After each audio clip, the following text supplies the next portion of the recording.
Thanks for joining us. I'm Peter Albrecht. And I'm Devin Walsh. The rollout for vaccinations in Alabama remains agonizingly slow. And making matters worse, in Mobile County, more people are now eligible at a time when the county's vaccine allotment is getting reduced. Gabby Easterwood was at today's County Health Department clinic in Sims. And Gabby, that reduction in doses really played out today.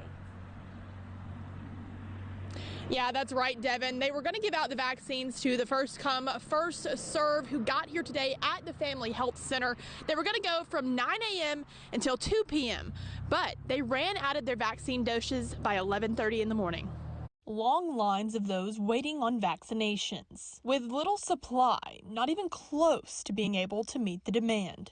What we really saw this morning was the pent-up demand in the outlying communities for the COVID-19 vaccination. With this week's clinics, their plan is to vaccinate 1,200 people. Here in Sims, they administered well over 300 vaccines in just a couple of hours. They have the process down, but again, the issue is the supply. So as a public health practitioner, the hardest thing is to walk up to a car and say, ma'am, we're out of vaccine, I'm sorry.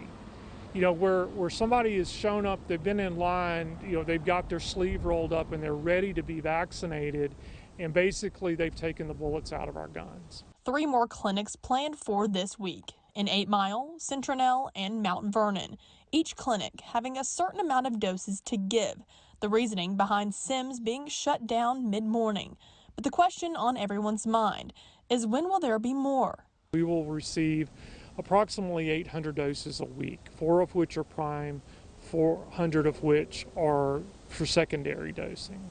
Even then, at a time when the number of people now eligible for the vaccine in our state has roughly doubled, it may still not be enough. We have just been cut back so much. So we are doing first come, first serve. The demand always outstrips the supply, especially now. Now, Dr. Shavers also went on to say that part of the reason why their allotment was cut back is because there's more clinics and more hospitals in the state who are allowed to administer the vaccine now, so it's a very thin spread across our state. Reporting live in Sims, I'm Gabby Easterwood, WKRG News 5.